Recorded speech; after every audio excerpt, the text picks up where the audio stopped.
क्या आपने कुछ क्वेश्चंस फाइनल करने थे यार? आपके साथ एक डिस्कशन शेयर हुई थी।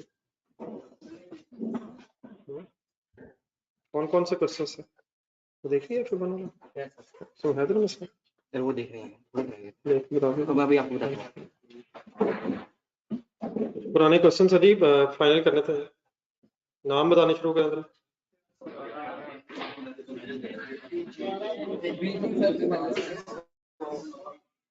नहीं वो हो गया फाइनल, बीजिंग में समझ आ गया क्या क्या मसला? नहीं बीजिंग फाइनल हो गया। एक अबाबील था, उसमें लॉसेस वगैरह का इशू था और कंप्लीट नहीं, मैंने आपके साथ एक डिस्कशन शेयर की थी, मैं इस हवाले से पूछता हूँ, देख लीजिएगा यार, कर लें साथ साथ में।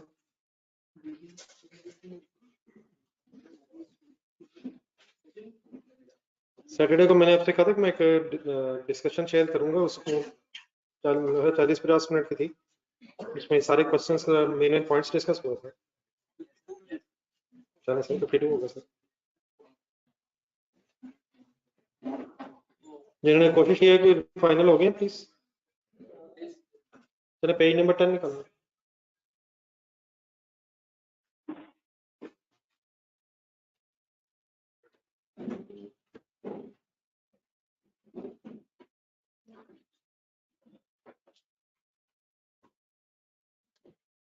आप लोगों को मैंने मज़ाहिर पाकिस्तान का कहा, ढूंढिए कहीं पे पेज नंबर 360 पे कोई कहा हुआ सवाल? 360 का क्या है? नहीं मतलब कहा हुआ, जरा पेज नंबर बताइए। और सर जी देखो तो सही सर, नहीं कहा तो बता दो यार, कमाल हो गई।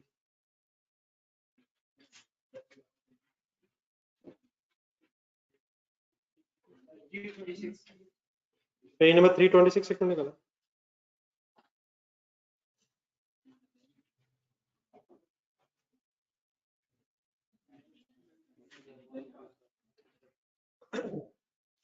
मैं अभी अज्यूम कर जरा, सुनिएगा जरा मेरे से कि सियारा पाकिस्तान, मेहनत, बीजिंग, फ्रांसिस्को और अबाबील ये फाइनल हो गया है।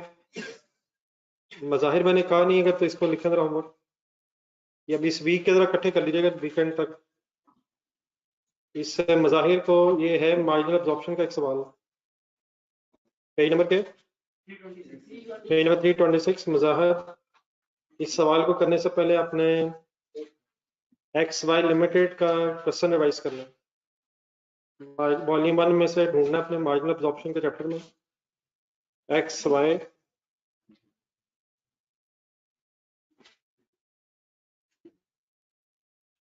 कल के लिए नहीं कह रहा हूँ, मतलब इस पूरे वीक में टाइम निकालने की कोशिश कीजिएगा कहीं तक। मीन वाले आ जाए जरा पेज नंबर 10 पे।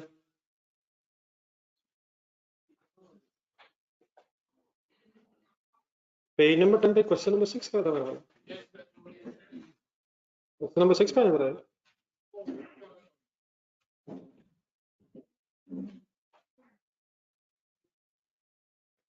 मिक्स ब्रेक इवन हो रहा था सर, ब्रेक इवन का फॉर्मूला बताएं। Mix break even total fix cost divided by contribution per batch. Question number 6 का था मेरा, फिर ओके सर यार ये वाला तो कर लेना था।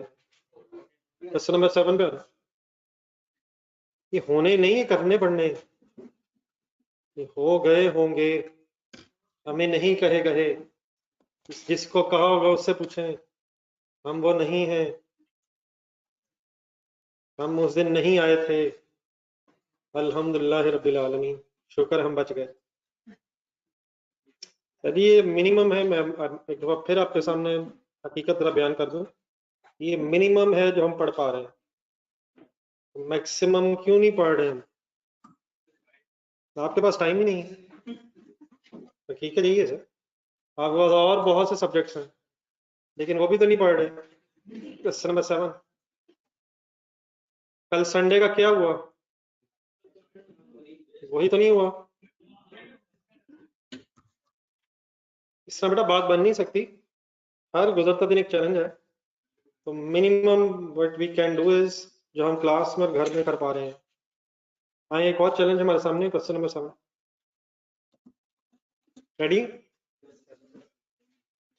मिक्स ब्रेक इवन चल रहा है। मिक्स ब्रेक इवन क्या होता है? जिसमें एक से ज्यादा प्रोडक्ट सेल हो रही होती है, लेकिन इट इज अज्यूम कि वो प्रोडक्ट किसी सर्टन मिक्स में सेल हो रही है। तो आ जाए एक दफा फिर, एफर्ट रिक्वायर्ड है, सीरियस क्वेश्चन है, केपी के डेयरीज के नाम से। रिक्वायरमेंट पढ़े,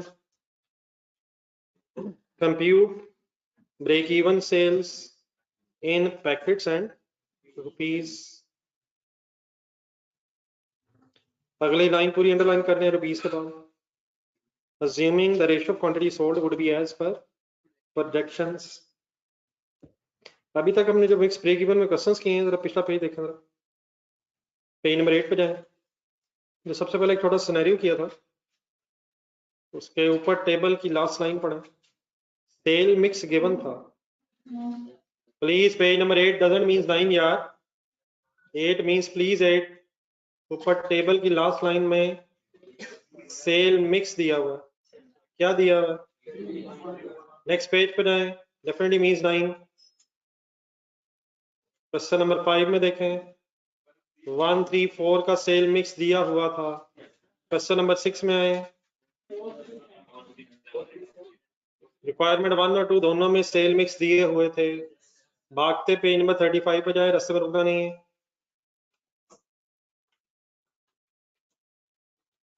question number 5 last line, sale mix दिया हुआ था, लेकिन कभी कभी बेटा ये सेल मिक्स एग्जामिनर देगा नहीं, हमें खुद बनाना होगा। सेल मिक्स का मीनिंग बता दो। प्रोडक्ट्स किस रेशियो में बिक रही है, बस सिंपल इज दैट, इस रेशियो में बिक रही है। अगर ये ना गिवन हो तो ये कैलकुलेट भी हो जाता है, तो इंशाल्लाह उसका कोई मसला नहीं है। दोबारा वो लाइन पढ़ें जो मैंने अंडरलाइन कराई है, वापस आके पेज नंबर 10 पे। अज्यूमिंग क्या, ratio of the sold quantities would be as per, तो प्रोजेक्शंस ढूंढेंगे हम, और प्रोजेक्शंस के मुताबिक जो रेशियो सेल की वो कैलकुलेट कर लेंगे। प्रोजेक्शंस किसे कहते हैं? वापस पेज नंबर 35 पे जाएं, जो बातें हो गई हैं फाइनल रखें। देखिए नहीं सही है।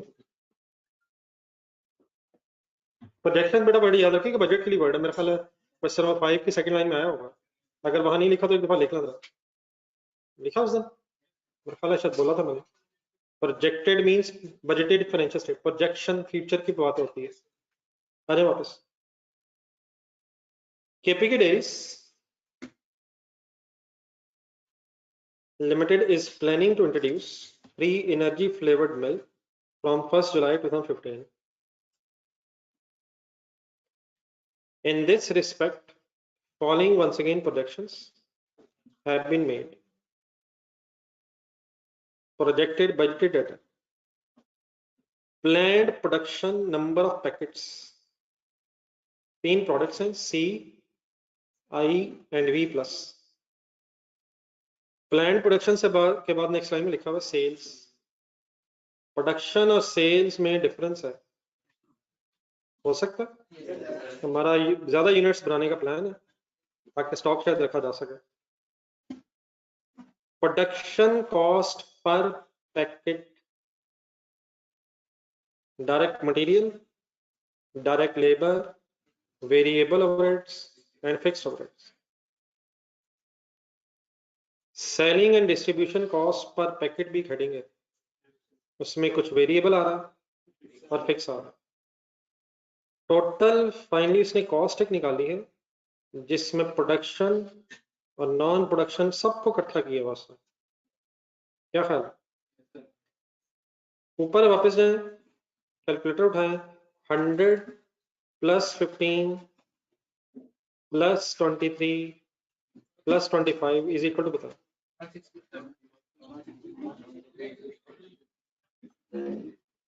जो फिगर्स आपने प्लस की उन्हें गौर से देखें और इस आंसर का पूरा नाम बोला। Total production cost per packet है, बेस्ड ऑन अब्जॉर्प्शन कॉस्टिंग है, मार्जिनल कॉस्टिंग है? अब्जॉर्प्शन कॉस्टिंग है, क्योंकि इसमें फिक्स भी आपने लिए। एक सेकंड के लिए 25 माइनस कर दें, अब जो रिमेनिंग रह जाएगा 138 शायद, ये क्या है, ये क्या है? ये भी प्रोडक्शन कॉस्ट है, लेकिन ये मार्जिनल कॉस्टिंग के एंगल से, ये मार्जिनल कॉस्टिंग के एंगल से प्रोडक्शन कॉस्ट। टेबल के आगे नहीं, बाकी डाटा दिया हुआ है तीनों प्रोडक्ट्स का, पर यूनिट दिया हुआ, per packet. In addition KDL will sell its products through a distributor at a commission of 5% of sale price underline करा। आज कुछ ऐसी बातें शुरू होने लगी हैं जो आगे बहुत ज्यादा यूज होनी है, तो डेली बेसिस पे आपकी कोशिश होनी चाहिए जो हो रहा है ये सही तरह से ज़हन में सेट होता रहे। KDL ने जब चीजें बेचनी है तो डिस्ट्रीब्यूटर को 5% कमीशन भी देना है। क्या ये कमीशन फिक्स कॉस्ट है या वेरिएबल है? फिक्स है, वेरिएबल है। क्या ज्यादा यूनिट्स बेचेंगे तो ज्यादा कमीशन हो जाएगा, कम बेचेंगे तो? ये वेरिएबल प्रोडक्शन कॉस्ट है या वेरिएबल सेलिंग कॉस्ट है? Variable selling cost. कमीशन बेचने के लिए होगा या बनाने के लिए होगा? बेचेंगे तो कमीशन दें। देन वो कहता है 5% ऑफ सेल प्राइस। 5% का मैथमेटिकली मीनिंग है 5/100। किसकी बेस पे 5% कमीशन बताया? अगर मैं इसे इस तरह लिखना चाहूं परसेंटेजेस में, तो सेल प्राइस अगर 100 है, 100 है, ये 100 कहां से आ गया? 5% से ऑफ सेल प्राइस। अगर सेल प्राइस 100 है तो कमीशन क्या है? 5%। अब सेल प्राइस में से कमीशन माइनस होगा एज एन एक्सपेंस या प्लस होगा? ये कमीशन मिलना है या देना है? किसको देना है? डिस्ट्रीब्यूटर को। अगर मैं 5 माइनस कर दूं, प्लस करूं माइनस करूं, सेल प्राइस में से commission as an expense minus करूं, तो net sale price after commission 95% रह जाएगी। क्या वर्ड बोला मैंने? Net sale price after commission. अब ये नोट करेंगे, लेकिन एक मिनट ठहर कर।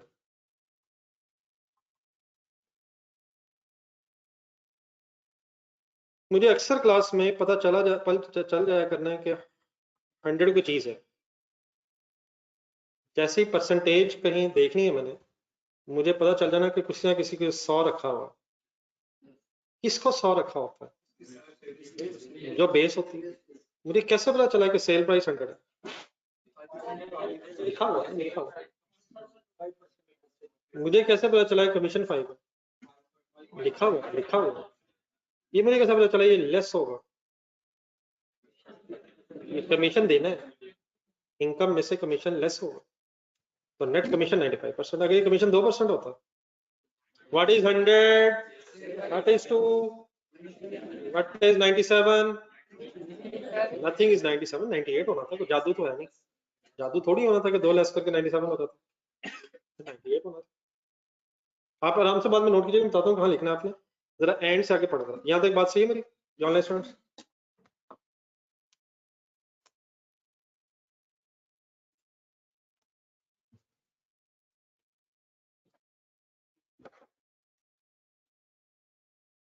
Any confusion?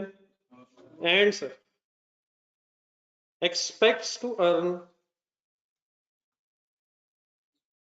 a contribution margin of, underline करना, contribution margin of 40% of net sale। यहाँ पे एक सेकंड रुके, सिंपल ट्रांसलेशन करने पहले। सर जी मैं कुछ भी नहीं पूछ रहा, मैंने कहा ये अंडरलाइन करें और इसकी ट्रांसलेशन करें, मैंने ये पूछा। प्लीज कर दे कोई।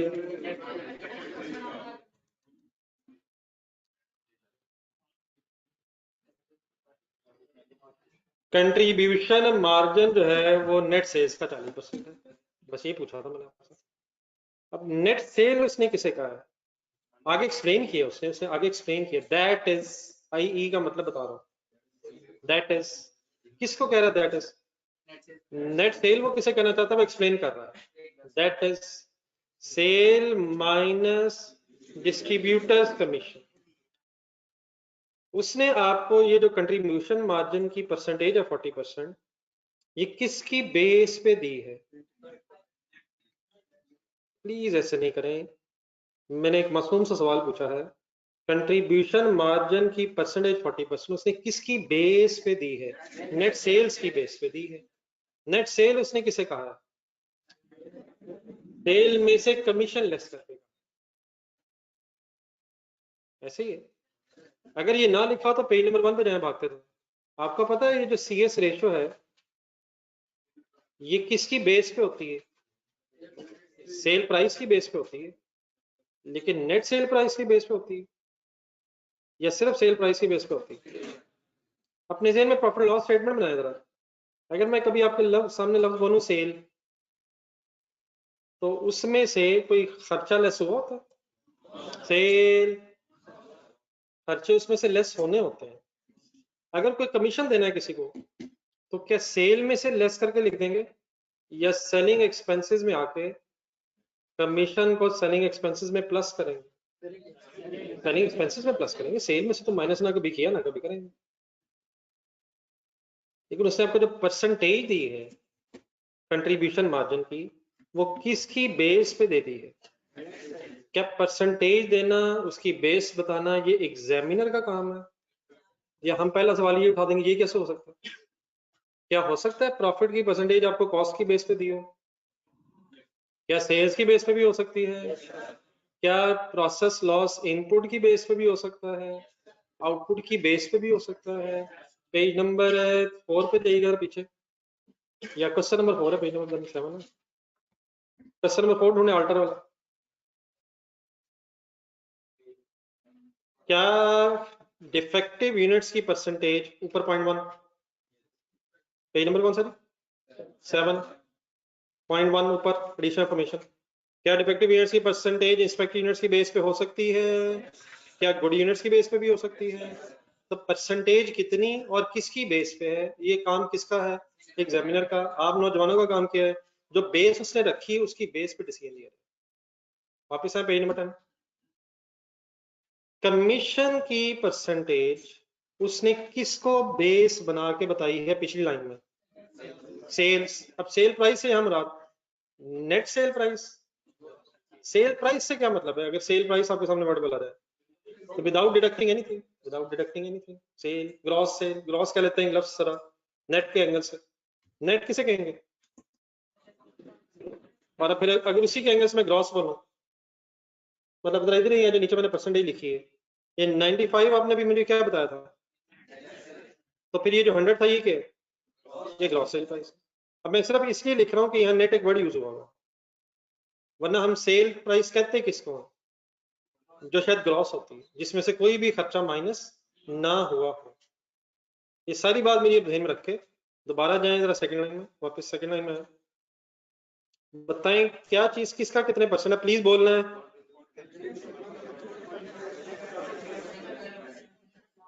अब आपने मुझे अब इस सेंटेंस की ट्रांसलेशन करवानी है जरा परसेंटेज में। 40% मैथमेटिकली मीन्स है 40 बाय परसेंटेज। सर जब भी होता है ये बाय 100 होती है। 100% रखी होता है कुछ, 100 को बेस बना के कुछ कैलकुलेट किया होता है। अब बताएं 100 किसको कह रहा है इस रेशो में?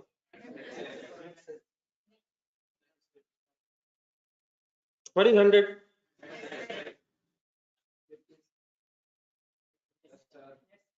What is 100? What is 100? वो तो 95 है।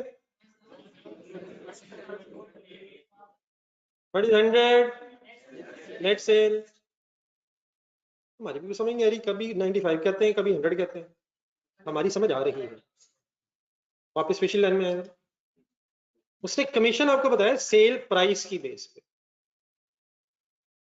तो सेल प्राइस 100, कमीशन 5, देयरफॉर वो कमीशन लेस करके 95% रह जाएगा उस परसेंटेज में। लेकिन इस परसेंटेज में अब उसने बेस किसको बना लिया? नेट सेल, देयरफॉर 100 है। क्या मैं कह सकता हूं इस परसेंटेज में जो 100 है वो 100 उस परसेंटेज में 95 है? लेकिन अब इसका ये मतलब नहीं होगा कि 40/95 हो गए। जो इस परसेंटेज में बेस रखा गया है वो पिछली परसेंटेज में 95 था, इस परसेंटेज के मुताबिक वो 100 ही है। लेकिन अब जरा दोबारा इस 100 को देखें, क्या इस 100 में जो राइट साइड पे 100 है, ये चलो मैं छुपा दूंगा, क्या इस 100 में से कमीशन लेस हुआ हुआ? सर जी इस 100 में से कमीशन लेस हुआ हुआ सर। अब 40 बताएं क्या कंट्रीब्यूशन मार्जिन है। एक वर्ड ज़्यादा याद रखिएगा, बार बार मैं बता रहा हूँ क्वेश्चंस में, contribution margin means nothing accept ये कंट्रीब्यूशन। मार्जिन डजंट मीन कोई नई चीज आ गई। कंट्रीब्यूशन मार्जिन का मतलब है कंट्रीब्यूशन की बात हो रही। 40% का मतलब है कि वेरिएबल कॉस्ट लेस करके फिगर दी। तो व्हाट इज 40? कंट्रीब्यूशन। मार्जिन कह लें, कंट्रीब्यूशन परसेंटेज कह लें, कोई इशू नहीं। What is 140? नथिंग इज 140, बार बार ध्यान में रखें। What is the difference? 60। What should be this 60?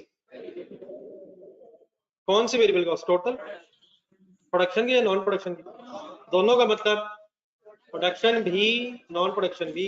ये टोटल वेरिएबल कॉस्ट है, लेकिन इंक्लूडिंग कमीशन है या एक्सक्लूडिंग कमीशन है? 100 में वापस आ जाए। नहीं नहीं देख, गुस्से से नहीं देखना, रिलैक्स रहना, सबको चांस दें, इसमें कोई ऐसी बात नहीं है। 100 में एक मिनट वापस आए। अकॉर्डिंग टू दिस परसेंटेज 100 हमने किसको कहा? Net sales. नेट सेल्स से मुराद का इस सवाल में खुद एग्जामिनर ने बताया। नहीं 100 किसको कह रहा है? 100 कौन सी नेट सेल को 100 कह रहा है जिसमें से कमीशन माइनस हो गया है? क्या कमीशन वेरिएबल कॉस्ट है? क्या वेरिएबल कॉस्ट है? क्या उसे वेरिएबल कॉस्ट में ही होना चाहिए है? मैं आपके साथ हूँ, लेकिन क्या इस 100 में उसने वेरिएबल कॉस्ट ऑफ कमीशन को पहले लेस कर दिया है? देयरफॉर अब ये जो 60 आया है, क्या ये टोटल वेरिएबल कॉस्ट है? यस। लेकिन क्या ये एक्सक्लूडिंग दैट कमीशन है? असूलन होना क्या चाहिए? सेल में से कोई कमीशन लेस ना हो और वो कमीशन भी वेरिएबल में ही हो। लेकिन based on these percentages commission जो है वो इस 100 में से नेट है, और देयरफॉर ये जो 60 बार है, क्या इसमें भी कमीशन ऐड है या ये वो रिमेनिंग वेरिएबल कॉस्ट है जो अदर देन कमीशन है? अगर फॉर एग्जांपल ये 100 होता, पढ़े जरा इसमें दोबारा स्टैंडर्ड में थोड़ा चेंज करता हूँ। Contribution margin is 40% of sales. बस बस बस आगे कुछ नहीं। 40% ऑफ सेल, पहले तो हम सेल से क्या मुराद लेते? Gross sale. What is 100? Gross sale का मतलब वो सेल जिसमें से कोई खर्चा लेस नहीं हुआ। What is 40? Then what should be 60? Total variable cost including everything including commission. लेकिन अब एग्जामिनर ने क्या किया? नेट सेल को बेस रखा, नेट सेल में से ऑलरेडी क्या लेस कर लिया उसने, देयरफॉर अब 60 में सब कुछ होगा, सारी वेरिएबल कॉस्ट होगी सवाई किसके? क्योंकि कमीशन कहाँ से लेस हो चुका है। हमें जरूर क्या करना है कि सेल पूरी हो और जो कमीशन जो भी बनता है वो वेरिएबल कॉस्ट में प्लस हो, रादर देन के सेल से नेट हो। होना वही चाहिए, लेकिन in terms of percentage net cell is 100, 40 is contribution, therefore 60 is total variable cost including या excluding? including कहाँ है? including assess net of कहाँ से हुआ हुआ है? तो excluding commission।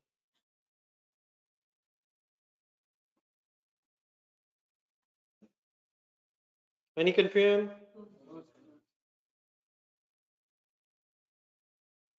ये आपने नोट करना है, लेकिन फिलहाल इस तरह करें, ये आपको दिखाना पड़ना मुझे बार बार। इसी पेज के नीचे आएगा वहां नोट करना।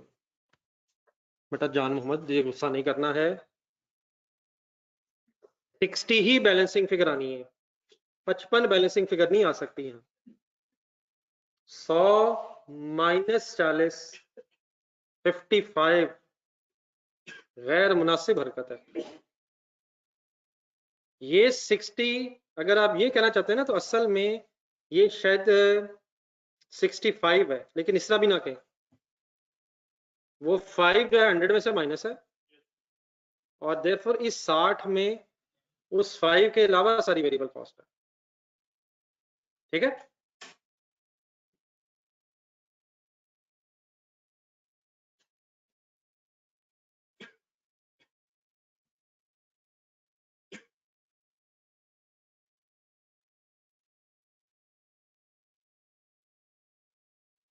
तो बेसिस ढूंढनी होती है कि एग्जामिनर किसको बेस बना के परसेंटेज बता रहा है।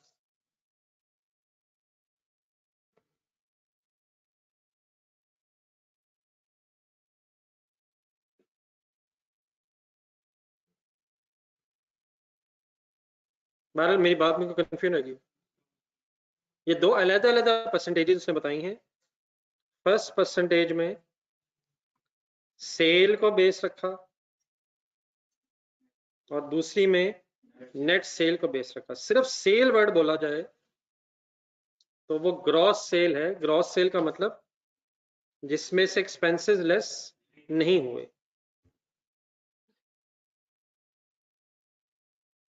जी ऑनलाइन स्टूडेंट्स क्लियर हो गए?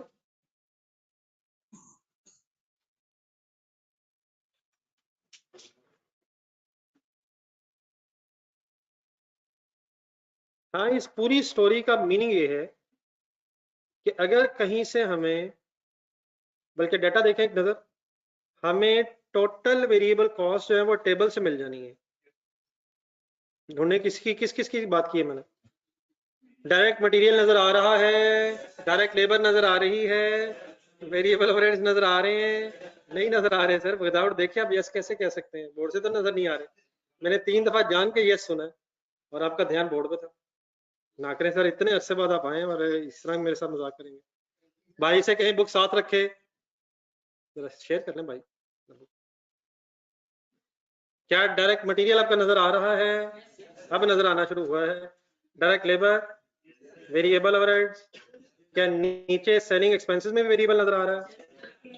अगर इसको हम सम करेंगे ना तो हमारे पास टोटल वेरिएबल कॉस्ट आ जाएगी एक्सक्लूडिंग कमीशन। इन एडिशन नीचे किस किस किस किस को जमा करके क्या आ जाएगा? Direct material, direct labour, variable overheads and variable selling as well को प्लस करेंगे तो एक्सक्लूडिंग कमीशन वेरिएबल कॉस्ट आ जाएगी। अगर ये आ गई तो बोर्ड पे देखें, अपने राइट साइड पे, अपने राइट साइड पे 60 ढूंढना, ये 60% आ जाएगा। डिवाइड बाय 60 करके अगर आप इनटू 100 करेंगे तो नेट सेल आ जाएगी।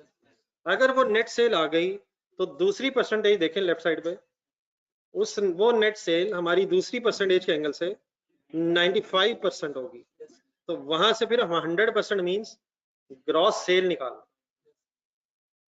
क्या मिल गया तो क्या कर लेंगे? नहीं नहीं नहीं, step one step one step one.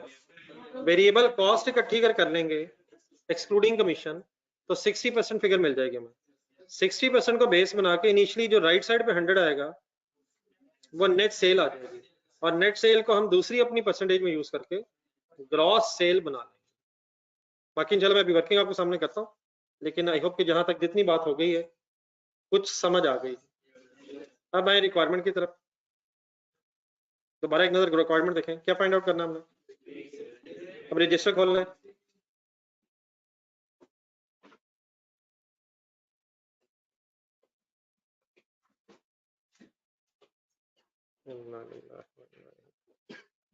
जी ऐसा सब क्वेश्चन अल्लाह मालिक है। कभी भी अगर सवाल पेपर में आ जाए तो ये बात आपके बिल्कुल जहन में नहीं आनी चाहिए कि क्या सवाल सही है। अगर सवाल गलत होगा तो आपको पेपर में नहीं पता चलना, वो एग्जामिनर बाद में खुद में देखेगा। आपको जो समझ आया अपने करके उठना है। तो ये खौफ कम से कम खत्म कर दें। पहले कितने खौफ है? KPK dairies,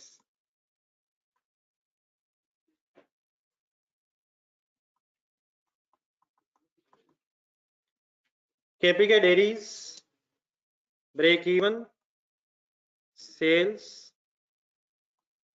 in packet, in packets and rupees. बहुत सी चीजें इस क्वेश्चन में फाइनल हो जानी है जो 1-2 दिनों से चल रही हैं। बिल्कुल कंसंट्रेशन लैप्स नहीं। क्वेश्चन मैं आपसे 2-3 दिनों से मुसलसल कह रहा हूं कि कॉम्प्लेक्स होते जाने हैं, हो रहे हैं, होते चले जाने हैं। आपने अपने जहन में कम से कम फॉर्मूले सही सेट करने हैं। ब्रेक इवन निकालना है, लेकिन जज्बाती होने से पहले ये देख लें सवाल, क्या ये मल्टी प्रोडक्ट सिचुएशन है? अब बोले formula. Total fix cost divide by contribution per batch. लिखें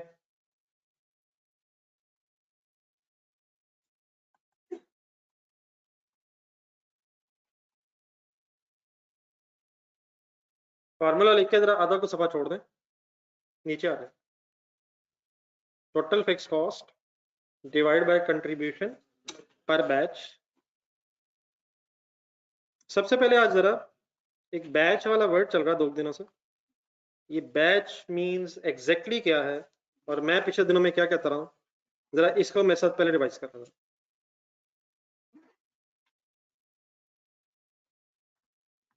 बैच मींस, पेज नंबर 8 पे एक मिनट जाए। जब ये बैच वर्ड आया था, पेज नंबर 8 के स्टार्ट में जाए, स्टार्ट से नीचे जहां फॉर्मूला लिखा हुआ, तो मैंने आपसे कहा था फिलहाल इसे पैकेट समझना, कहा था। मैंने ये नहीं कहा था बैच को काट के पैकेट लिख लें, आई होप कि आपने काटा नहीं हुआ, बैच को पैकेट समझा हुआ। लेकिन आ जाए जरा रजिस्टर के सफे पर। बैच मींस असल में होता है ग्रुप ऑफ आइटम्स।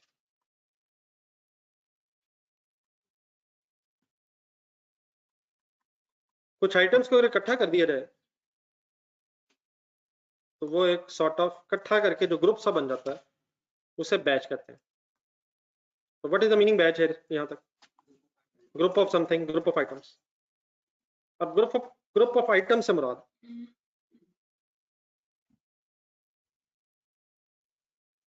बस फॉर एग्जांपल लिख रुक जाइएगा। अब ये जो ग्रुप ऑफ आइटम्स है ये डिफरेंट सिनेरियोज में डिफरेंट हो सकती हैं। मतलब एक मैंने 2-3 सेंटेंसेस लिखने हैं, पहले समझ नहीं आता था। Batch may be a packet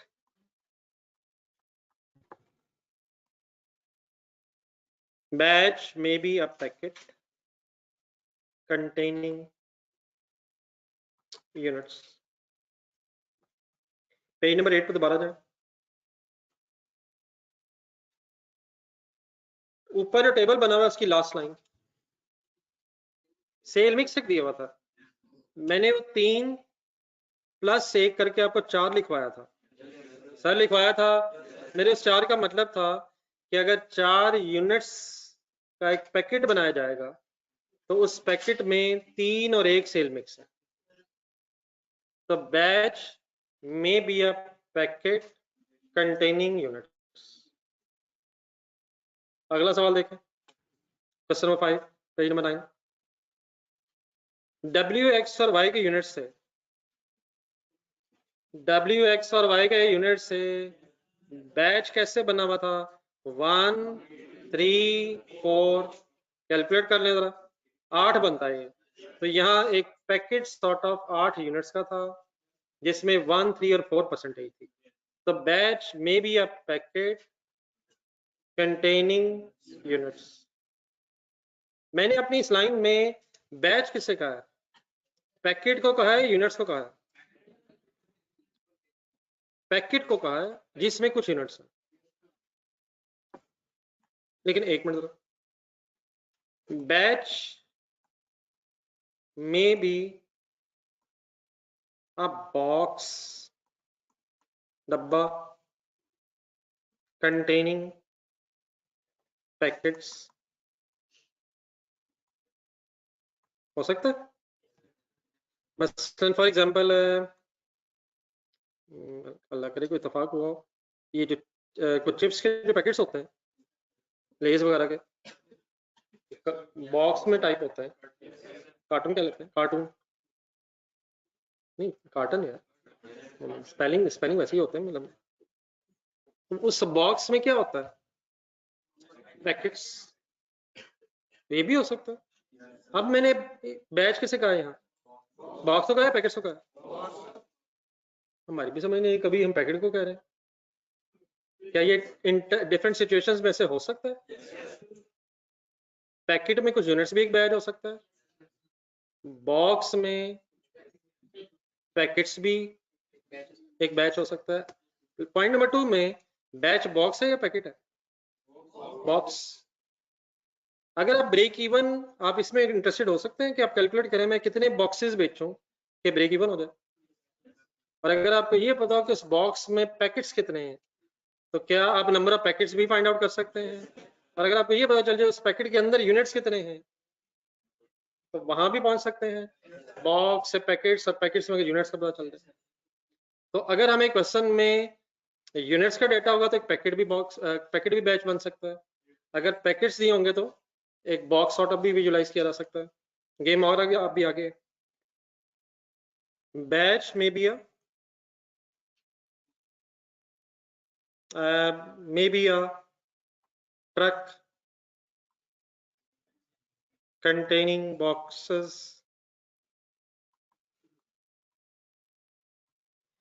आप इस चीज में भी इंटरेस्टेड हो सकते हैं कि मैं कितने ट्रक्स बेचूं कि ब्रेक इवन हो जाए। और अगर आपको ये पता चल जाए एक ट्रक में कितने बॉक्सेस आते हैं तो बॉक्सेस तक भी पहुंच सकते हैं। नहीं हंसना नहीं प्लीज काइंडली यार। How many trucks should be sold to achieve break even.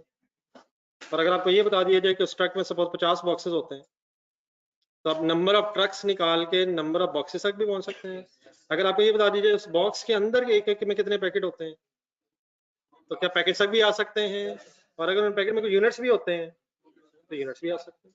अब मेरी थर्ड लाइन में बैच क्या चीज है। हाँ जी कंटेनर भी हो सकता है लेकिन वो ट्रक्स मेरे ख्याल कंटेनर में नहीं होंगे। ये सेंटेंस ऐसे भी हो सकता है बैच में be a container containing boxes. Container के अगर एंगल सोचे तो वहां एक और बात बन सकती है container in a ship. Batch में be a ship containing containers. वो तो देखे होंगे बड़े बड़े शिप्स जो चलते हैं बड़े बड़े उसमें कंटेनर्स भी होते हैं कंटेनर्स लेके जा रहे हैं। How many ships should be sold to achieve break even. और अगर आपको ये बता दिया जाए कि एक शिप में इतने कंटेनर आते हैं तो नंबर ऑफ शिप से कंटेनर तक पहुंच सकते हैं। तो असल में ये बैच क्या चीज है। ये पैकेट है ये बॉक्स है ये ट्रक है ये शिप है ये कंटेनर है ये क्या चीज है। ये कुछ भी हो सकता है depending upon the question. Batch में भी है नहीं बैच में भी है नहीं कंटेनर शिप कंटेनिंग ट्रक्स रहने देते हैं कंटेनिंग कंटेनर्स। वो जो लाल रंग के बड़े बड़े कंटेनर होते हैं। लेकिन अगर कभी आपने कोई इतफाक हुआ हो तो शिप्स में जब वो पड़े होते हैं बड़ी बड़ी शिप्स में तो महसूस ऐसे ही होता है शायद कि ये भी कोई पैकेट ही है तो बॉक्स ही पड़े बहुत बड़े बड़े शिप्स है। अब मेरी फोर्थ लाइन में what is a batch ship containing what containers. तो ये खाली बैच क्या चीज है। ये ग्रुप ऑफ आइटम्स है डिपेंडिंग अपॉन द सिचुएशन। ये पैकेट भी हो सकता है ये क्या क्या भी हो सकता है। ये डेफिनेटली कार्टन्स भी हो सकते हैं मैंने वो शायद बात नहीं की है। कार्टन्स इन अ कंटेनर वो भी हो सकता है। फिर ये भी हो सकता है शिप्स इन अ सी नहीं मतलब नहीं मतलब बस आपको फंसाना था बस मैंने यहाँ पे। इट मीन्स टू से कोई भी ग्रुप हो सकता है लेकिन वो शायद कुछ ज्यादा ही हम एग्जैजरेट कर देंगे कितने सीज बेचें एक्सेट्रा लिखें। सबसे पहले तो ये नोट करें मेरी इस बात से 1 मिनट लिखने से पहले बताएं ग्रुप बैच किसे कहते हैं बस। और डिपेंडिंग अपॉन द सिचुएशन हमें सोचना होगा। ये ऑनलाइन स्टूडेंट्स के साथ है।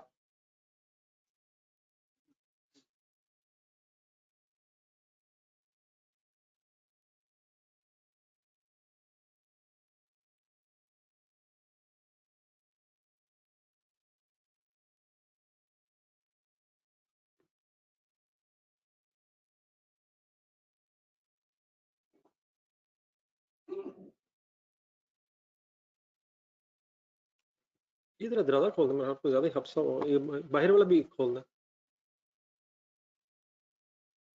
वो जो बाहर नहीं।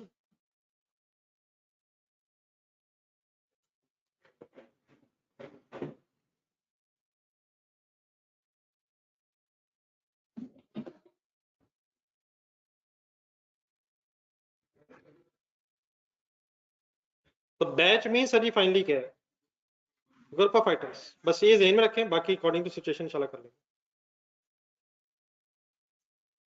देन दूसरा काम करें जरा जो आज क्वेश्चन में नहीं है हेडिंग लिखे नेक्स्ट सेल मिक्स लिखना भी तो लिख लें।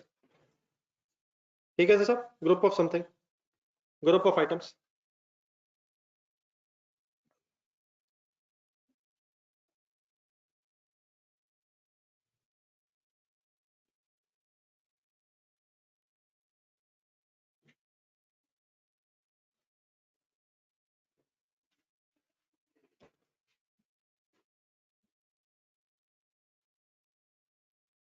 नेक्स्ट लाइन लिखे sir, cell mix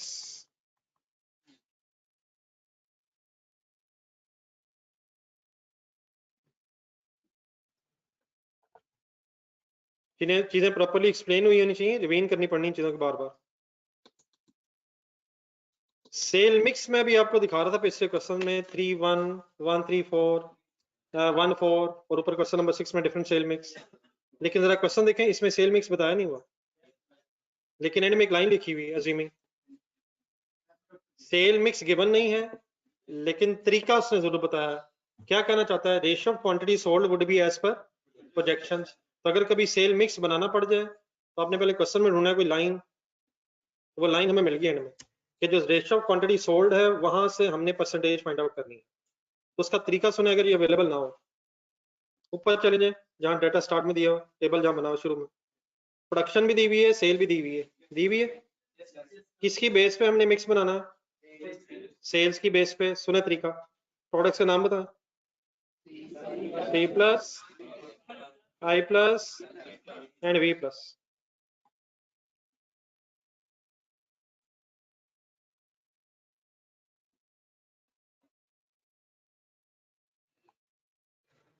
quantity sold बताएं,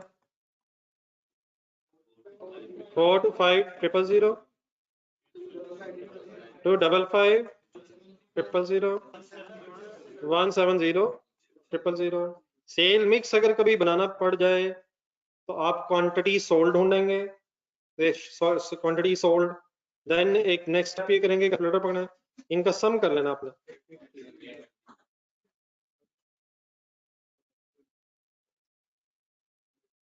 हो सकता है आपको पता हो, मैंने कोई नई बात नहीं करनी। 850 000 आंसर आ गया। मैंने सिंपली क्या किया, सेल्स क्वांटिटीज को उठा के उसका एक सम कर लिया है। अब करना ये है, जरा बोर्ड पे देखें, हमने फाइंड आउट ये करना है कि सी प्लस के 4,25,000 8,50,000 में वैसे मौजूद हैं, सही मौजूद हैं सर। तो हमने देखना ये कि इनकी परसेंटेज क्या है। इसका क्या तरीका हो सकता है, 4,25,000 लिखें कैलकुलेटर पे और डिवाइड बाय 8,50,000 करें। 0.5 का मीनिंग बताएं। The quantity of C plus in the total quantity is 50%. What is this 50%? It is sale mix in total sale. What is the percentage? 50%. दूसरा कैलकुलेट करें, कैसे कैसे कैसे, तो 5 डिवाइड बाय 850,000, क्या आंसर आया, 30%। And last one 20%। सबको ये पता चला कैसे आनी है फिगर्स, छोड़ दे बिना लिखे।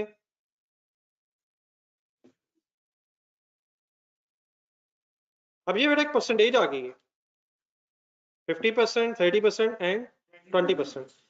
इसको मैं इस तरह लिख सकता हूँ, परसेंटेजेस दी में 100 है, 50% का मतलब 50/100।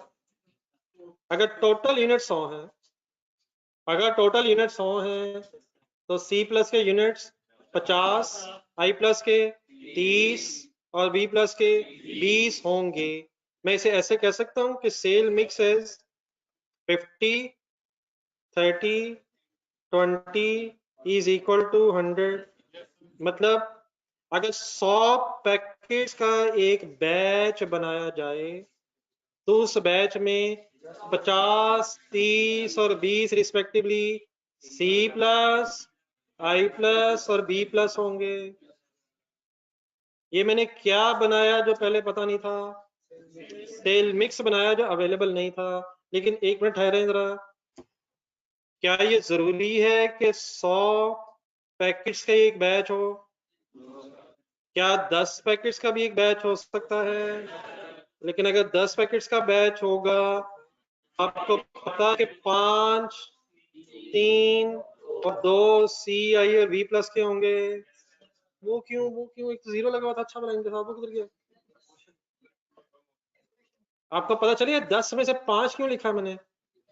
ये कोई भी बैच साइज हो सकता है, लेकिन उसमें परसेंटेज शुड बी सेम। आप यकीनन कह सकते हैं कि एक बैच में 50 पैकेट्स हैं, कह सकते हैं, लेकिन अगर ये कहेंगे तो साथ आपको ये भी कहना होगा कि 25 C प्लस के हैं, हिम्मत कैलकुलेटर अलाउड है, 15 I प्लस है और 10 V प्लस हैं। क्या शुड बी कांस्टेंट? क्या शुड बी कांस्टेंट? अब यकीनन कह सकते हैं 5 पैकेट्स का एक बैच है, लेकिन आपको फिर क्या कहना होगा? 2.5, 1.5 और 1 packet respectively of C I and V plus होंगे। क्या आप इसके अलावा भी कुछ कह सकते हैं? अनलिमिटेड ऑप्शंस हैं, लेकिन आपकी जो भी फिगर आप कहेंगे उसका 50%, 30% और 20% सी आई और वी प्लस की आप ब्रेकअप होना चाहिए। मेरी फाइनल सजेशन सुने। अब यकीन कहता हूँ बहुत कुछ सकते हैं, लेकिन जब भी कभी सेल मिक्स नहीं होगा तो हम करेंगे ये, काइंडली कंसल्टेशन लास्ट वर्ड सुने। जब भी कभी सेल मिक्स हम खुद बना रहे होंगे तो हम मैक्सिमम सिंप्लीफाई कर लेंगे, लेकिन अगर आंसर पॉइंट्स में ना जाए तो हमारे लिए जरा वर्किंग आसान रहेगी। रिपीट करेंगे मैंने क्या बोला? अगर कभी सेल मिक्स हम खुद निकालेंगे तो हमारी कोशिश क्या होगी कि आंसर मैक्सिमम सिंप्लीफाई हो जाए, लेकिन आंसर पॉइंट्स में ना जाए। अब तो रिपीट कर दें, हमने तो किया है, हमने नहीं किया है। अगर सेल मिक्स हमें खुद बनाना पड़े तो हम क्या करेंगे? इसका मतलब ये है कि शायद हमें 5, 3, 2 से आगे सिंप्लीफाई नहीं करना चाहिए। क्या यहाँ तक कर देना चाहिए? लेकिन इससे अगर हम आगे कोशिश करेंगे तो शायद आंसर कहीं ना कहीं पॉइंट्स में चला जाएगा। वो भी गलत नहीं है, लेकिन जरा डिफिकल्टी हो जाएगी पॉइंट्स में हैंडल करना। मीन्स से मैं कहना चाह रहा हूँ कि ये सेल मिक्स तीनों तरह हो सकते हैं और एक्सेट्रा भी हो सकते हैं। आंसर में इंशाल्लाह कोई फर्क नहीं आएगा। जब भी कभी सेल मिक्स ना दिया हो तो फिर आपने सेल मिक्स कैसे निकालना है? परसेंटेजेस पहले निकालने, उन परसेंटेजेस को ध्यान में रख के फ्रैक्शंस में कन्वर्ट करना, और फ्रैक्शन में आते आते कहाँ तक आ जाए? मैक्सिमम सिंप्लीफाई कर लें, लेकिन अगर पॉइंट्स में ना जाए तो वर्किंग करना आसान रहेगा। मेरी बात पूरी क्लियर होगी? आप करेंगे।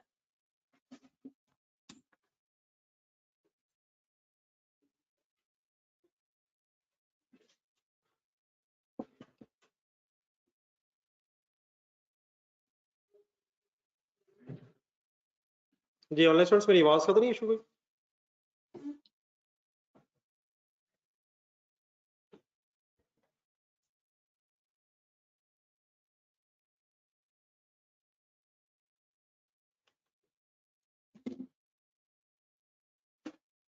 ये बेटा फिर करनी मेरे ख्याल मैंने अभी देखा, अगर कोई इशू आ रहा है तो जरा रीज्वाइन करके देख लिया करें। सर मेरी आवाज इतनी जरूर आनी चाहिए इस टाइम आपको कि आप सो ना सकें।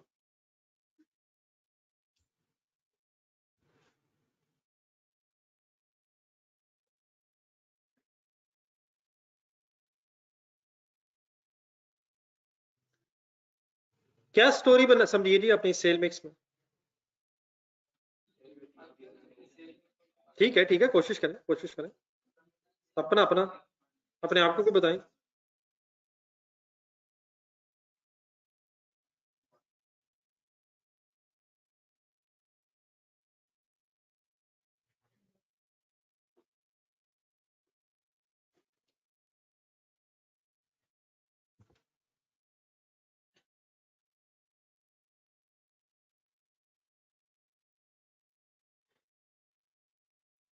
चले सर, करनी इन चीजों का ध्यान रखें और आ जाए दोबारा ऊपर देखें। स्टार्ट में हम चाहते क्या, फाइंड आउट करना क्या, निकालना क्या है सर?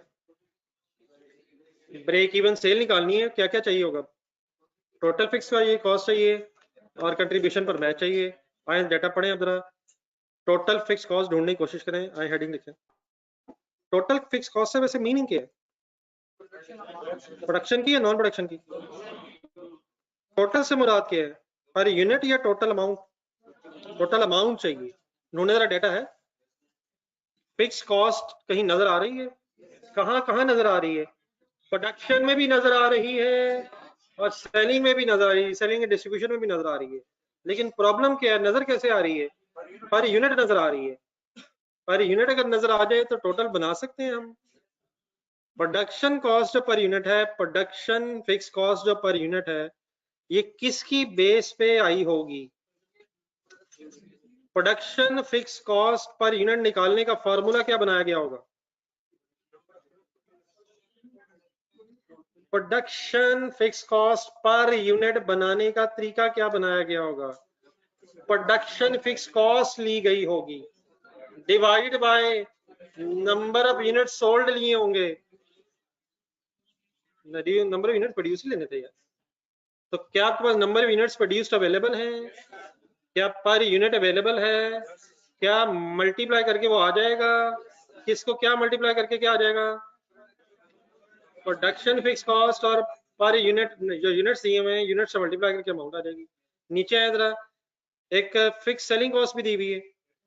ये fix selling cost per unit कैसे कैलकुलेट हुई होगी? कैसे कैलकुलेट हुई होगी? Total selling fix cost divide by number of unit sold लिए गए होंगे। सेल के साथ और प्रोडक्शन के साथ। तो क्या यहां से मल्टीप्लाई होकर ये फिगर्स आ सकती हैं? एक सेकंड दोबारा जाए पेज नंबर 7 पे, बल्कि गए थे पहले थोड़ी देर, नहीं मेरे ख्याल गए नहीं थे। पेज नंबर 7 पे जाए और ऊपर जाए, ढूंढे जरा 3.5 एक गिवन था, ढूंढे सर जी। किसकी बेस पे गिवन था? नीचे है पॉइंट नंबर 3, किसकी बेस पे गिवन था? गुड यूनिट्स की बेस पे गिवन था कि आपने फिक्स प्रोडक्शन ओवरहेड्स निकाल लिए थे। कैसे निकाले थे? फिगर्स बोल दें। 175 मल्टीप्लाइड बाय 3.5। उसी तरह की शायद यहाँ वर्किंग होने लगी है, पर यूनिट अवेलेबल है, लेकिन प्रोडक्शन और सेल का डिफरेंस होना चाहिए अगर फिक्स प्रोडक्शन कॉस्ट और फिक्स सेलिंग कॉस्ट है। आए टोटल करें, एक लिखवा दें जरा, प्रोडक्शन फिक्स कॉस्ट। अब 3 प्रोडक्ट्स हैं, इसमें अलग अलग करना पड़ना है। सी प्लस की वर्किंग करवाएं, प्रोडक्शन फिक्स कॉस्ट कैसे फाइंड आउट करें? कोई फिगर बोलनी है आपने, बोल दे आवाज नहीं आ रही, सही नहीं आ रही, सही नहीं अभी भी आई। 540 मल्टीप्लाइड बाय 25। ये यूनिट्स प्रोड्यूस को क्यों बेस बना लिया है? करें फाइनल।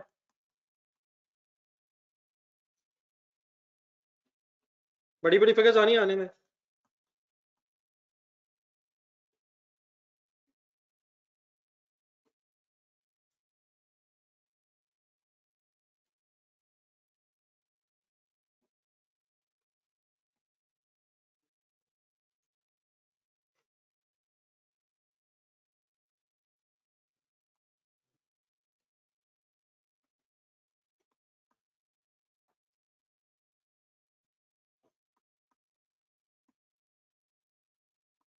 आप लोग वर्किंग कर रहे हैं, बस टोटली बताइए इसका।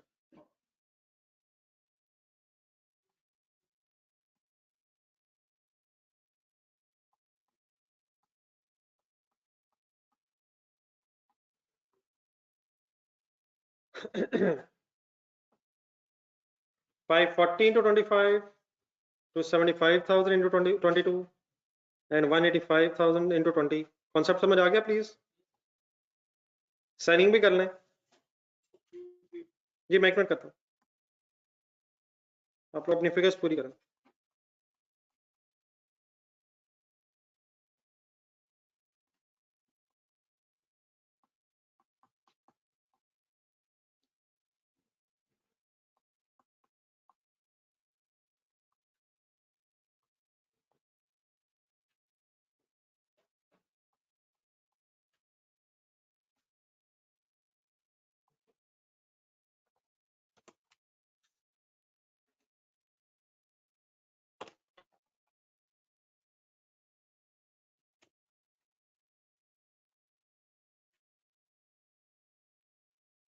सेलिंग वाला एक को बोल दें,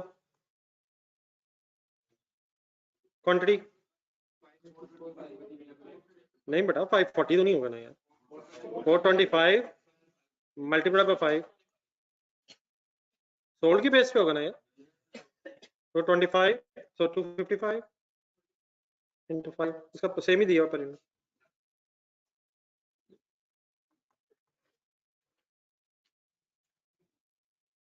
170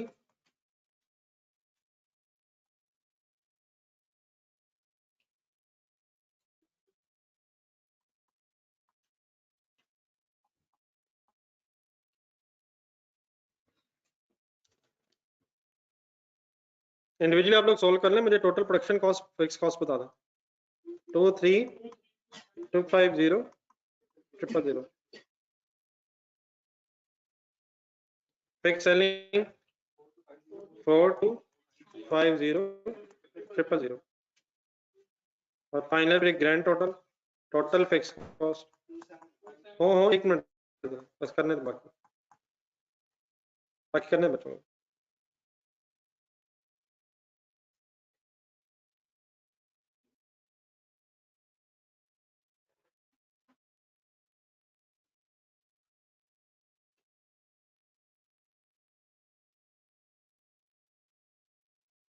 जी जज़ाकल्लाह जान मोहम्मद सब सही करें, 27.5 मिलियन हो जाएगा ये।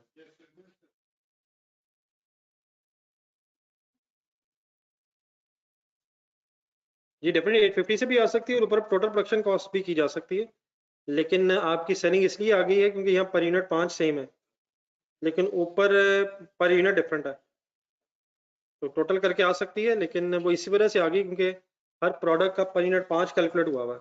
अगर वो डिफरेंट है होता तो फिर नहीं आना था। ठीक है सर, ये जरा ग्रैंड टोटल बना लें। Total fix cost production non production मिला के जी मिस्टर कश्यप 27.5 मिलियन।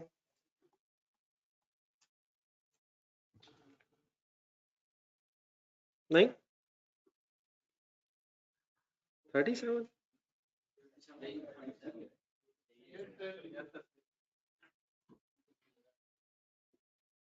चेक करें कैलकुलेटर ने गलत वर्किंग की। जी प्रोडक्शन नॉन प्रोडक्शन का ब्रेकअप क्लियर है। फिक्स कॉस्ट दोनों फिक्स्ड है, लेकिन प्रोडक्शन फिक्स कॉस्ट किसकी बेस पे कैलकुलेट हुई होगी अगर पर यूनिट बनाया गया है? प्रोडक्शन की बेस पे, और selling fix cost number of unit sold की बेस पे। डन है। चले पहली फिगर आ गई, लिखो पर जाकर फॉर्मूले में फर्स्ट फिगर आ गई।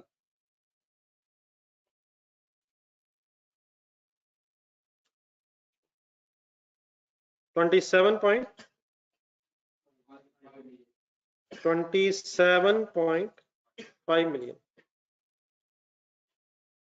अब क्या रहेगा जी? कंट्रीब्यूशन पर बैच निकालने से पहले क्वेश्चन नंबर 5 जो हमने किया था उसका रजिस्टर में आंसर ढूंढना है। ये सैटरडे को ही हुआ था मेरा ख्याल।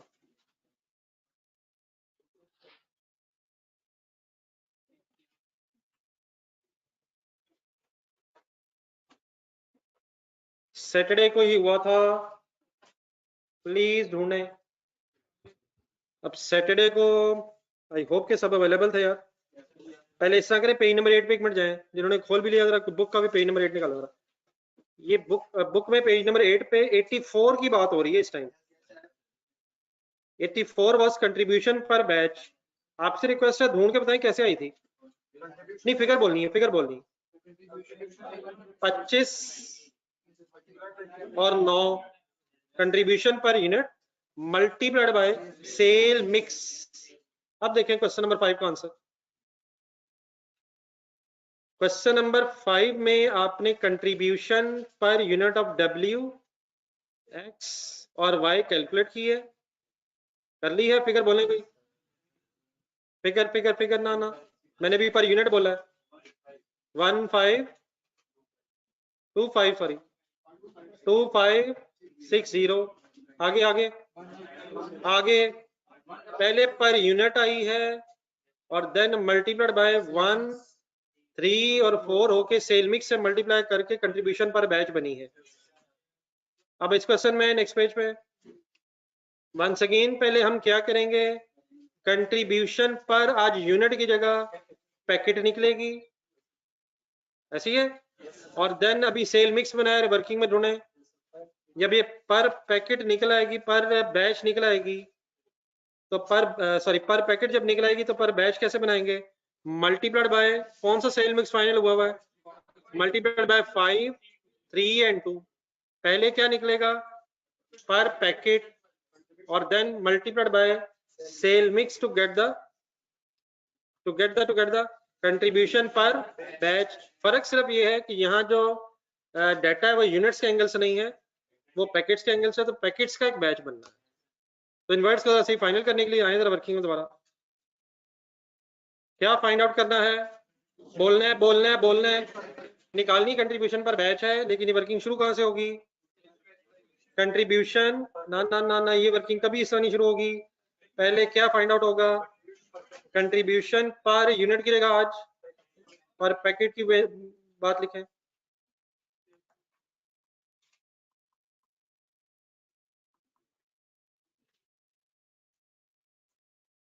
दोबारा सेल मिक्स में जाए जरा। सेल मिक्स, कौन सा सेल मिक्स फाइनल हुआ है? 532 का मीनिंग सुने जरा।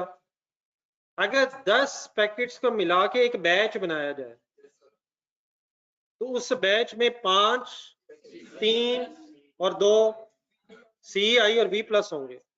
10 पैकेट्स को मिला के क्या बनाया जाए? एक बैच। तो पहले मैं किसकी वर्किंग करूंगा? Contribution per packet of C I and V. जब वो आ जाएगा तो उसका फिर मल्टीप्लाइड बाय 5, 3 और 2 करके पर बैच तक पहुंचूंगा ना।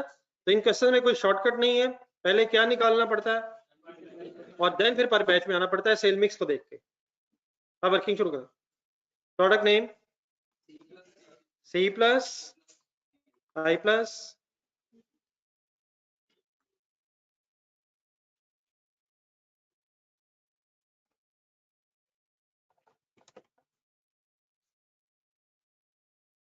C plus I plus and V plus।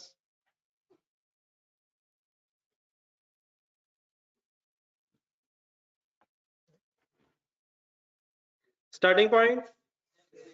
अच्छा बेहतर ये कि इस वक्त रुक गया, आप जरा सारा डेटा आराम से तसल्ली से देखें। यकीनन शॉर्टकट्स पॉसिबल है, लेकिन शॉर्टकट्स इस वक्त मसले का हल नहीं है। पूरी डिटेल आपके सामने रखता हूँ।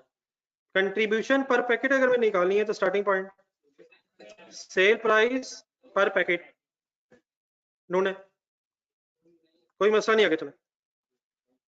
नेक्स्ट इसमें सिलेक्ट क्या करना है? Variable cost per packet.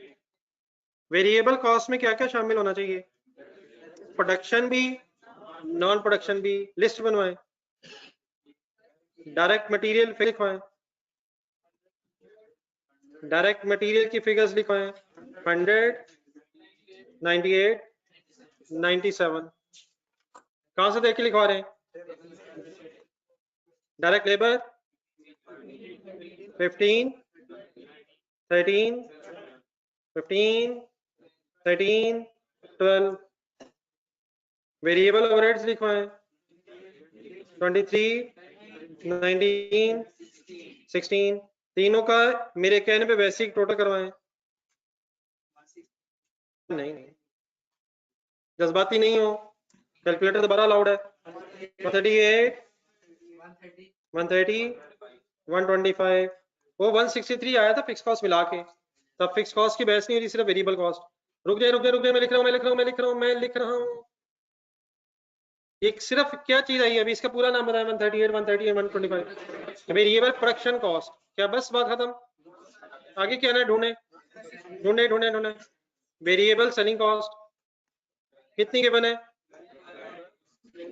12, 8, 10। छोड़ दे 1 मिनट, एक सेकंड। नेक्स्ट 2 लाइंस में जाए। क्या कमीशन इनके अलावा है? क्या कमीशन भी वेरिएबल कॉस्ट है? और क्या उसे भी वेरिएबल कॉस्ट में आना चाहिए? यस आना चाहिए। उसने तो नेट किया है, उसे करने दें। लेकिन कमीशन सेल प्राइस में से नेट नहीं होना चाहिए। यहाँ ग्रॉस सेल प्राइस आनी चाहिए और कमीशन खर्चों में आना चाहिए। क्या 12, 8 और 10 में आ गया है क्या? लेकिन आना चाहिए है। खर्चों में आना चाहिए या सेल में से माइनस होना चाहिए? खर्चों में आना चाहिए, फिर टोटल खर्चे को सेल में से माइनस होकर कंट्रीब्यूशन आनी चाहिए। अब आप टोटल करें, जहां मैंने बीच में जगह छोड़ी है।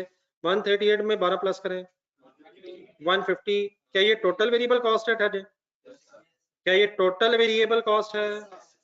लेकिन क्या इसमें कमीशन शामिल है? ये एक्सक्लूडिंग है या इंक्लूडिंग है? ये एक्सक्लूडिंग कमीशन है। क्या इसमें कमीशन इंक्लूड होना है? यस होना है, लेकिन फिलहाल ये क्या है? पूरा पूरा total variable cost excluding commission is 150, 138 and 135 respectively. Commission की परसेंटेज तो पता है, लेकिन अमाउंट तभी आएगी जब सेल आएगी। देन उसके बाद जब कमीशन लिख के टोटल करेंगे तो फिर ये टोटल वेरिएबल कॉस्ट बन जाएगी और टोटल इंक्लूडिंग कमीशन हो जाएगी। और जब total variable cost including commission gross sale में से लेस करेंगे तो फिर फाइनली कंट्रीब्यूशन की अमाउंट्स कैलकुलेट हो जाएंगी। रिपीट करेंगे मैं क्या बोली जा रहा हूं? 150, 138 और 135 क्या है? इसमें क्या ऐड होगा? फिर क्या आ जाएगा? विद कमीशन फिगर आ जाएगी। जब वो कमीशन फिगर आएगी तो फिर हम ग्रॉस सेल में से माइनस करेंगे तो इंशाल्लाह हमारे सामने कंट्रीब्यूशन पर पैकेट कैलकुलेट हो जाएगा। अब डेफिनेटली फिगर्स मिसिंग है, लेकिन हमारे पास परसेंटेजेस अवेलेबल हैं, तो इंशाल्लाह वो सारी परसेंटेजेस हमें हेल्प कर देंगी। आप लोग इस तरह काइंडली फिलहाल अपने पास एक डाटा लिख लें। ये डाटा बनाने में जो आपके सामने फिगर्स लिखेंगे तो जरा एक्सप्लेन कर ले ताकि अलग-अलग ब्रेकअप समझ आ रहा है।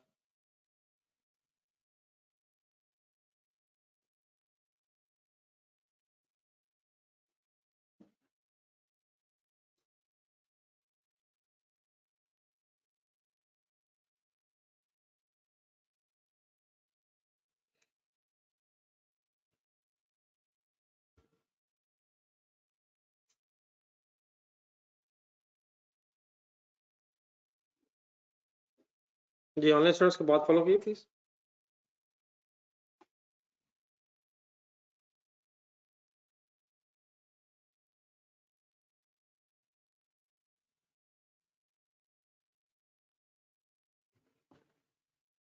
इधर पानी ग्लास तो पानी पड़ा हुआ शायद।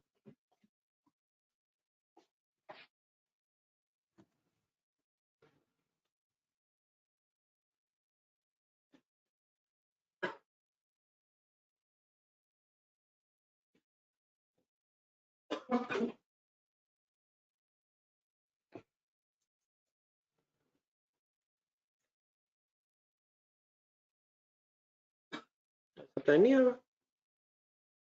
सप्ताह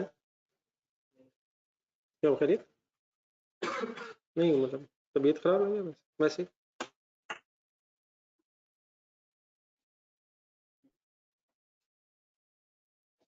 ये ठीक है साहब, चला जाएगा, सही कह रहा है।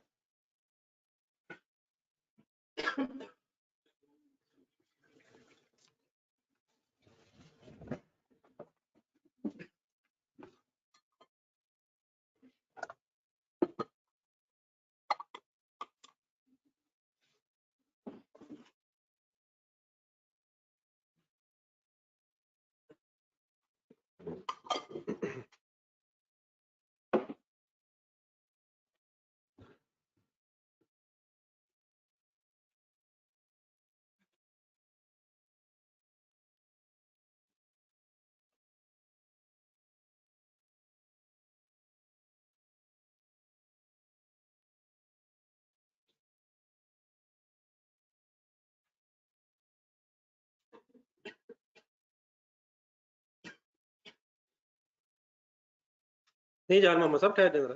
65% कहाँ से बीच में आ गए? 65% तो स्टोरी में कोई गेम ही नहीं है। ना करें अभी हो जाएगा, छोड़ दे। 65% कहाँ से उठा लिया?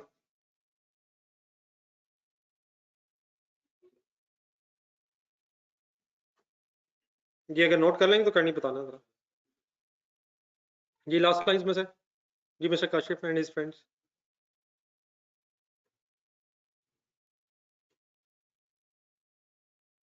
जी online students please.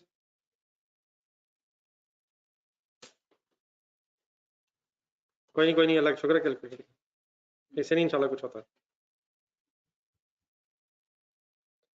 Ji sir, अब अपनी जरा क्वेश्चन के नीचे मैंने जो परसेंटेजेस लिखवाई थी वहां आ जाए, वो सारी हेल्प आप वहां मौजूद है हमारे पास। बोर्ड पे देखें 150, 138 और 135 टोटल वेरिएबल कॉस्ट कैलकुलेट हो गई है excluding commission. According to our question उसकी परसेंटेज अब हमारे पास अवेलेबल है, तो सी प्लस आपने करवाना है और आई और वी प्लस खुद से करना है। कैसे शुरू करूं? 150 रुपीज हमें मिल गए हैं।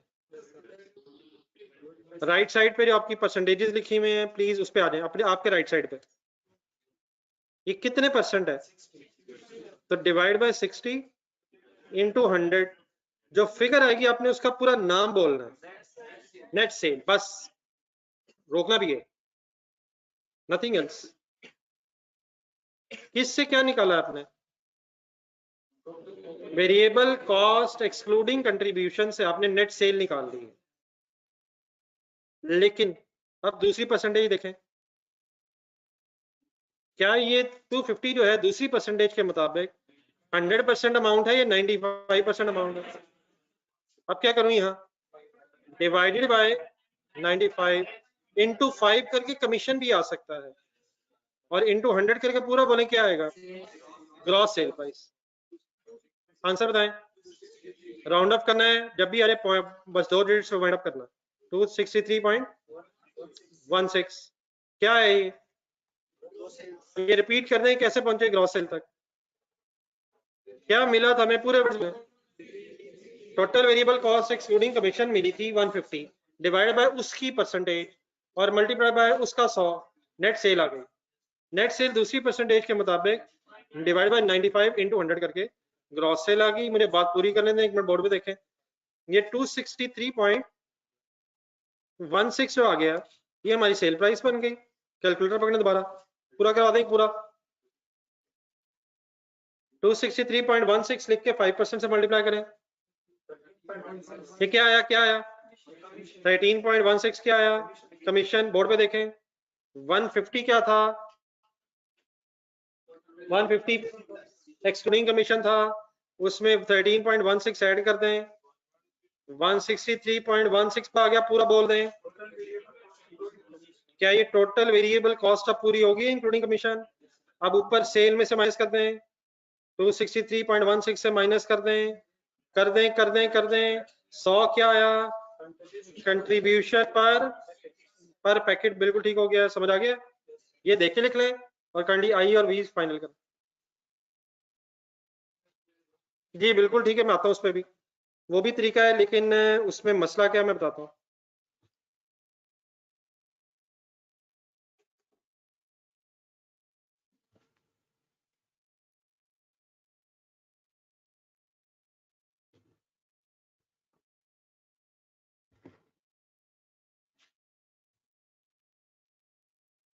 तो प्लीज आसान नहीं है, एग्जामिनर ने एक भी नंबर नहीं देना अगर आपने ना लिया तो।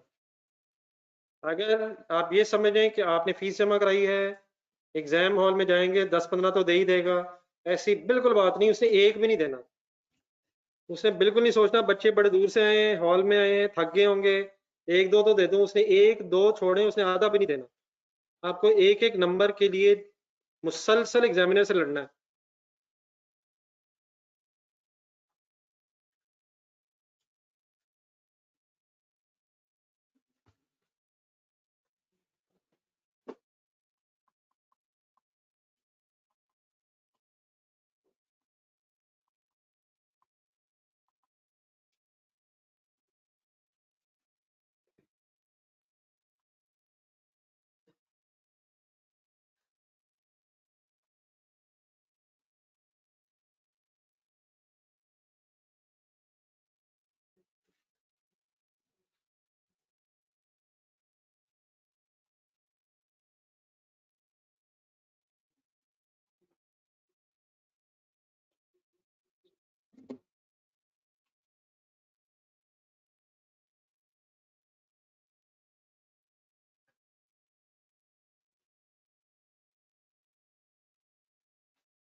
242.11,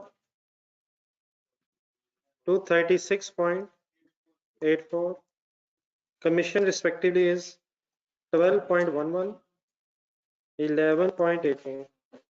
Total is 150.11, 146.84. Contribution finally is 98.92.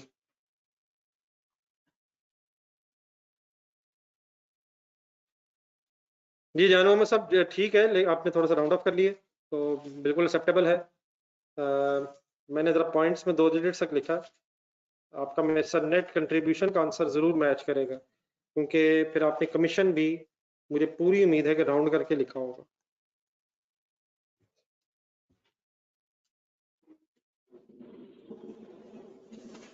जी, 96 है, अच्छा सॉरी 92 है, 92 है और 98, सॉरी 92 और 90।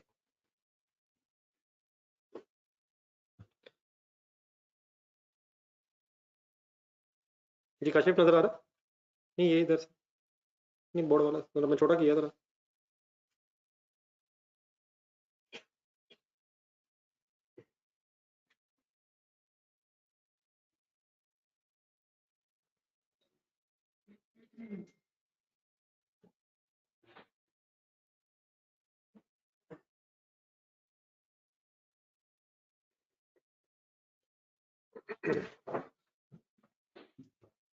कोई रिपीट कर देगा काइंडली, क्या मिला था और कहां तक पहुंचे?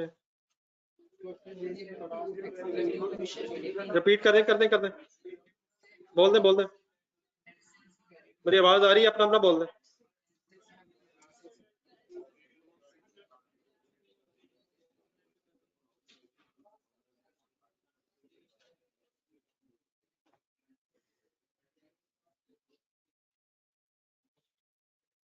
अच्छा, एक साहब ने एक बात की है, काइंडली कैलकुलेटर पे 150 दोबारा लिखें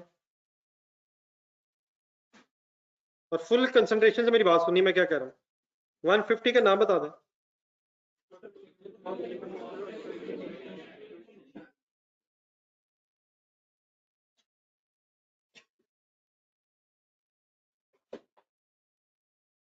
वन 150 लिखे कैलकुलेटर पे, डिवाइड बाय 60। 60 क्या है? परसेंटेज है इसकी। मल्टीप्लाई जरा सीधा 40 करें जरा, क्या आंसर आया? ये रिपीट करें आई में भी और वी में भी।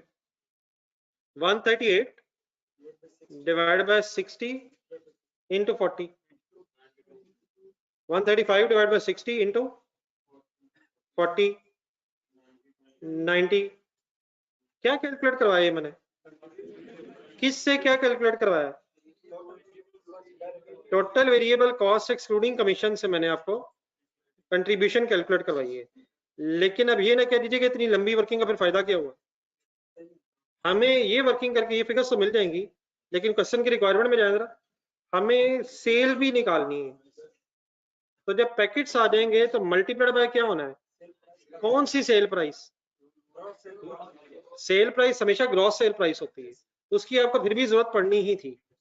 तो कंट्रीब्यूशन तो आ जाएगी, लेकिन आपको ग्रॉस सेल प्राइस अपनी इस रिक्वायरमेंट में चाहिए, जिस वजह से मैंने ये वर्किंग करवाई है।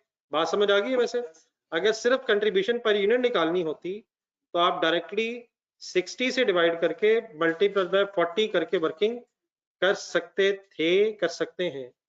समझ आ गया प्लीज? लेकिन वापस आ रहे हैं, स्टोरी फाइनल करें। ये कंट्रीब्यूशन पर पैकेट तो आ गई है, लेकिन इसकी हेडिंग जरा चेक करें। हमें तो पर बैच चाहिए। Next step please. फिगर्स बोल दें।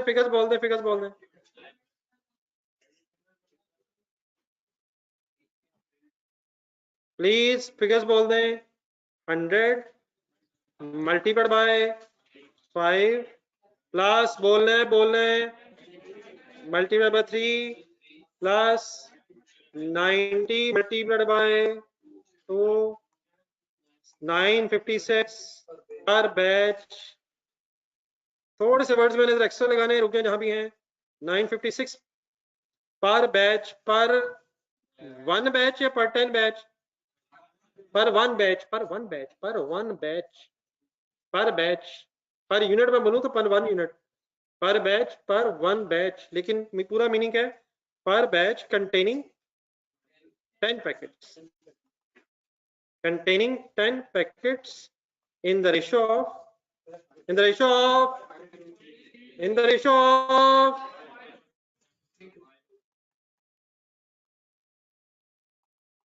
5, 3 and 2।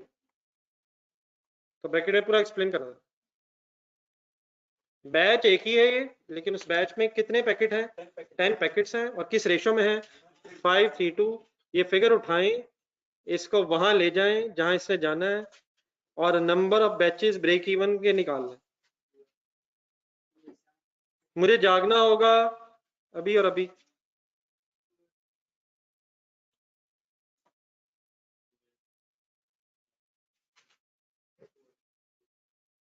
मुझे सुस्ती खत्म करनी होगी। कब से?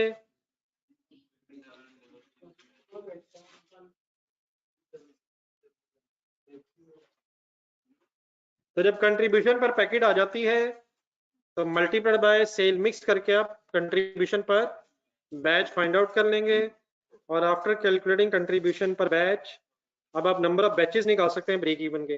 Formula is fix cost divide by contribution per batch. Answer आपका आया 287।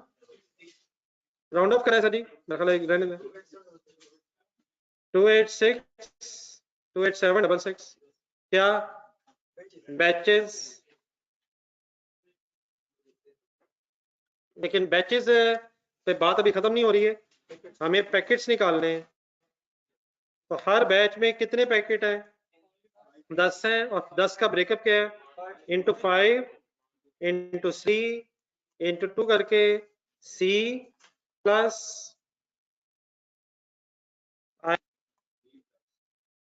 एंड वी प्लस के पैकेट्स निकालना।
ये क्लास स्टेप रहता है। पढ़े पढ़े पढ़े। ये सेल्स में है।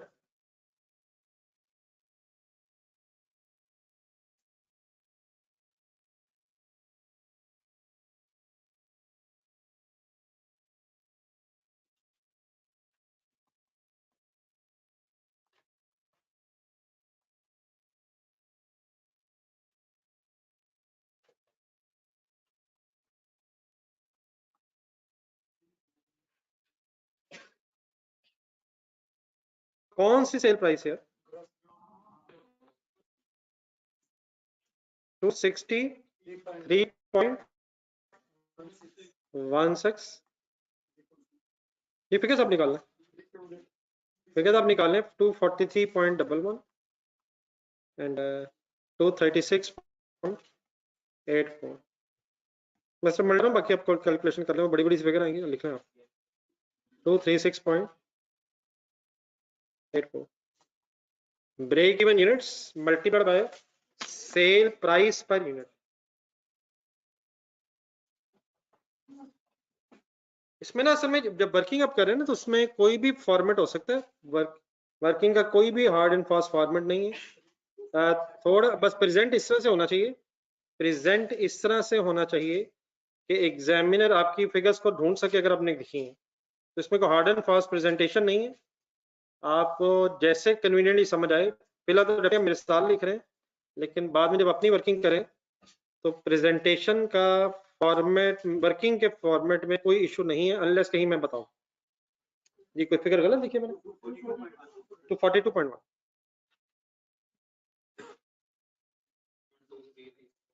नहीं, बाकी फिगर्स ठीक है, बाकी ठीक है, आप सॉल्व करना, वो तो जो भी आंसर आ रहे हैं। कॉन्सेप्ट बहरहाल क्या है, कॉन्सेप्ट प्लीज क्या है, ब्रेक इवन बैचेस निकाले, ब्रेक इवन बैचेस से सेल मिक्स करके ब्रेक इवन पैकेट्स आए, और पैकेट्स को फिर सेल प्राइस पर पैकेट से मल्टीप्लाई करके अब आपके पास ब्रेक इवन सेल के रुपीस आ जाएंगे। मुझे बस टोटल बता दें,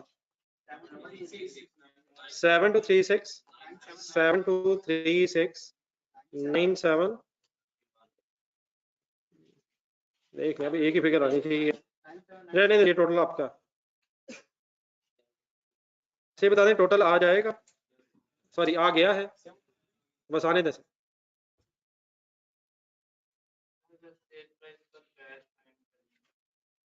वो नंबर ऑफ बैचेस से मल्टीप्लाई करते हैं, लेकिन वो क्वेश्चन मांगा नहीं उसने, उसने से break even packets and rupees मांगे। तो अगर आप बैचेस से सेल प्राइस मल्टीप्लाई कर देंगे टोटल तो आ जाएगा, लेकिन वो रिक्वायर्ड नहीं है। उसने रिक्वायर क्या किया आपसे, पैकेट्स में आंसर रिक्वायर किया, और पैकेट से रेवेन्यू बनाना शायद रिक्वायर किया, तो आंसर आपका मैच कर जाएगा, लेकिन वो ignoring any rounding off difference if any. घर के लिए होमवर्क लिखे यार, अभी इससे पहले मैंने होमवर्क दिए नहीं, मज़ाहिर तो चला लें आप, मज़ाहिर इतनी प्रायोरिटी में नहीं है, अब मज़ाहिर तो पूरे वीक में आराम से करते रहे, तो जिस दिन फाइनली मैंने फिर डिस्कस करना होगा बता दूंगा मैं। क्वेश्चन नंबर 9 ढूंढने का नेक्स्ट पेज पे,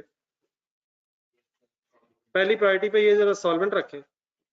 करना आपने ये है कि ये जो क्वेश्चन आज किए है इसको आराम से आधा पौना घंटा दोबारा सारी फिगर्स के साथ रिवाइज करना है, और सॉल्वेंट पे एक बहुत अच्छी सी एफर्ट अपनी शुरू कर देनी है। इसने मैक्सिमम होना है, लेकिन कुछ जगह अपने फंसना है।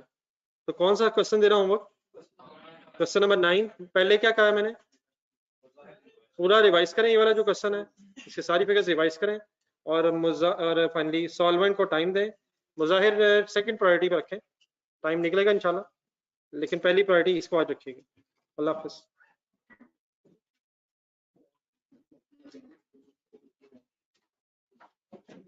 जी ठीक है ऑनलाइन स्टूडेंट्स, एनी कंफ्यूजन?